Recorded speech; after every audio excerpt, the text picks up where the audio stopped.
So guess where I am? I am whispering because there's a lot of people in here and around, so I'll try and keep the phone close to me.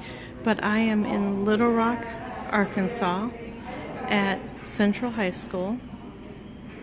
Most of you should know this from history, but this was where I don't know what to call them for the sake of this video because there's so much racial controversy in the world right now, but I will just say African American children tried to get into high school because the President Eisenhower decided that we could have integration. And what happened at this high school is the governor was against integration, so he called an order of the National Guard to not let the 9 children into the school. And about 3 hours later, the president then called an order of the National Guard and enlisted the armed forces to allow the 9 children into school. And this is actually beautiful. It says the 101st were great. They opened our doors, called us ma'am. We had never had white people treat us like this before.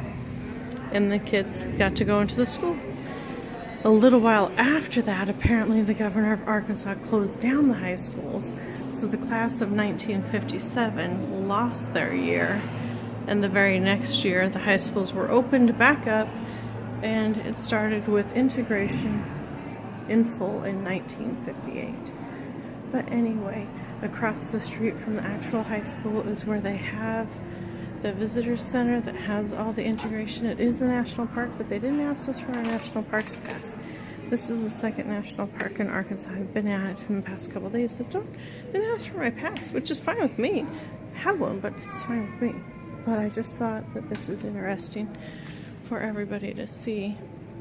And I'm just walking through the visitor center. I'm not going to record everything because this is such an important, significant part of history that you should come see it yourself. But right out this window you can see the high school, and we will walk over there in a moment.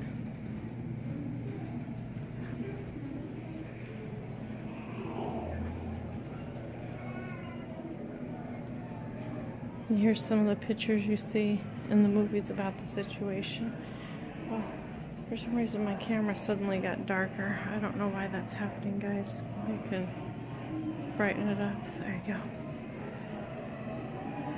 But the coolest part of this story I'm telling you today, aside from what happened way back then, this thing just...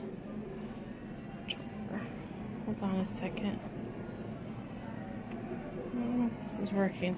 Anyway, the coolest thing that has happened about this, aside from what happened in 1957, is when I went to the visitor center in Little Rock, Arkansas. Yeah, I know, I just tore it. I just tore the shawl on my sweater. Oh, sorry about that interruption, guys. Maybe we'll take that part out. I tore the shawl on my sweater. Anyway, so the coolest thing about this story that has happened for me, and it's not just what happened in 1957, but today when I was at the visitor center in downtown Little Rock, Arkansas, I met a gentleman who was part of the National Guard order that was there to let the kids in to the school at Little Rock, Arkansas. There are so many people here that I feel uncomfortable trying to tell my story as I walk through here. But anyway, so I met a gentleman down at the visitor center who was part of the story. He was with the National Guard. He was called down there, and he was to keep the 9 out of the school. Then a little while later, he was still there. They were held up on one side of the street while the kids were on the other side of the street. He said all the high school kids that actually went to the high school, the white kids, were screaming and yelling that they didn't want integration, that they were going to continue with segregation. And there was some sort of chant, but since I don't know the chant by heart or by words, and it might be slightly inappropriate for me to repeat, I am not going to. Dang, now it's really bright. This is probably the worst video I'm ever recording. And it's because I'm trying to tell the coolest story ever while I record. So I think I'm just going to sit down on this little bench and tell my story and stop walking around trying to record at the same time. Okay, here's the park right across the street from the visitor center, which is right across the street from the school. how do I flip this thing? Well, I don't know how to flip the camera so you can look at me. So we're gonna look at this thing across the street while I tell this story. I'm so confused today. I'm flabbergasted by my inability to record, walk, and talk at the same time. So I met this guy named Barry at the visitor center when I was asking him all the things I need to see in Little Rock, and I was asking him about this high school because when I pulled it up on the internet it said it was still an active high school. So then I wanted to know where he found the history about the situation because my mom and I watched all these movies together. Well, then he told me that he was a National Guardsman in 1957 when this all happened, and he was 19 years old. And he said that he was there, he was called into order, called into service, and he was there. Look at this beautiful monument to it. And he was told he had to keep the 9 kids out of the school. It was a governor's order from the governor of Arkansas at the time. Then he said they were there. It was like a big fight. They were waiting to make sure that nobody hurt anybody, and it was just a lot of yelling and screaming, he said. And he couldn't really pay attention because back then they had to stand at attention and just build like a human wall to stop the kids from getting in. Well, about 3 hours later, which he said in all honesty only felt like about 10 minutes, they were then told that they had a presidential order to let the kids in. And that the president, which was Eisenhower, was sending the military down here to make sure that that happened. And that's some of the pictures I took about inside the building. So it was really neat to meet somebody who was that actively involved in this situation out here. Because even though integration happened for all schools across the country on that same day, this school drew national attention for their outright and blatant objection to the presidential order, if that makes sense. And I hope I'm saying it right, because I do have to tell you guys that I try to give all these sites the most accurate information I can based on what I say, without like ruining your opportunities to come and see it yourself.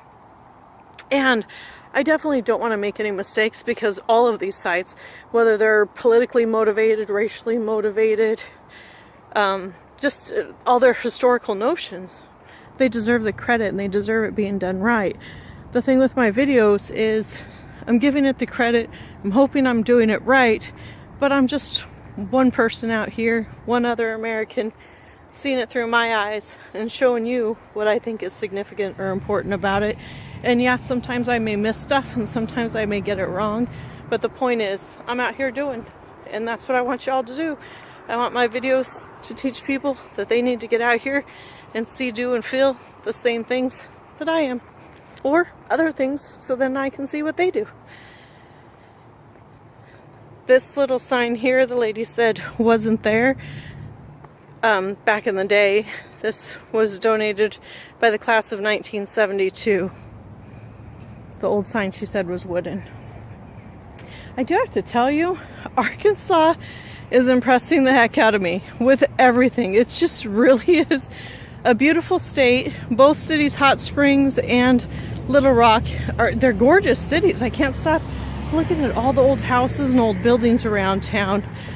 And then aside from all that stuff, the people are just so friendly. Like, I was literally in the visitor center. According to my phone, we were there for 2 hours. 2 hours. Talking to Barry and somebody else that was working with him. And I'm sorry I didn't catch her name. We were just talking, and they were enjoying really telling us about their city and what to go see.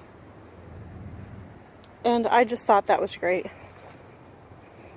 So I have to give a shout out to them. They really impressed us. And it's not just, I mean, I know they're a visitor center and that's part of their job and that's why they do it, because they love it. But it was just the way that they were passionate about what they have. Aside from the fact that in 1957, this school became the first school to oppose segregation. Oppose integration and want to try and stay segregated, and tried to fight a political party to do that.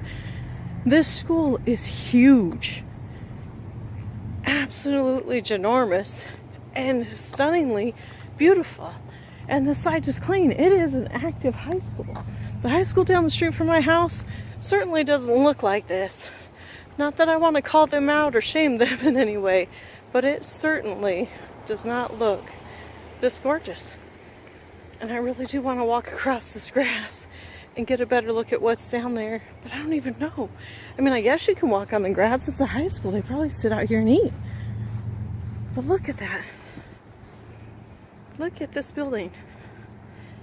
Central High School. It is huge. Is it going all the way up? I don't know if I could zoom all well, that's as out as it goes. But just beautiful. And I hope I am telling this historical story as best and as accurately as I can, the way I know it. And of course there's a lot of information I don't know. But I'm just impressed by this little town. I don't even know if you could call it a little town. It's supposed to be a big city in Arkansas. But look at that. They got this little pond here. Just really beautiful. Really beautiful. Anyway, and here's the houses that I tell you about across the street. I don't know if I should videotape strangers' houses, but hopefully the home numbers don't show up. But they're just people that live across the street. Some of them look like they may be businesses from the school. But anyway, shout out to everybody back home. Miss you all. Thought you'd be interested in a national park that is actually a functioning high school. How cool is that? And has historical significance for everybody. I will add one more part here. So I like to buy postcards. I'm trying to send a postcard to my nephew and my grandson from every state. So I'm in this visitor center and I was going to buy a postcard for this school. And I bought a postcard for this school, but it's for somebody else that I won't mention on this video because they're going to watch this video. But I didn't buy one for my nephew or my grandson. And somebody in the store asked me why. And I said, because they don't know what racism is. And I hope on anything I can hope on that it stays that way. But my nephew is only 5. And if you asked him what racism is, he doesn't know. He doesn't know because he hasn't grown up with it, hasn't been exposed to it, and knows nothing about it. My grandson, he's not even 2, so no, I haven't asked him, but I can only assume that at 2 years old, and again, I hope it stays that way, that he will not know what racism is. And I am taking a picture of these berries because I don't know what they are. They're kind of weird and dry and hard. But that's the end of my video for today. But that's why they didn't get a postcard from here, because it will have no, I hope it will have no significant bearing on their life. Oh, and I just realized that tree's mesquite. There it is. Isn't this beautiful? I'm under a mesquite tree at the high school. Alright, peace out everybody. Have a good day from Central High School, Little Rock, Arkansas, for the famous 9.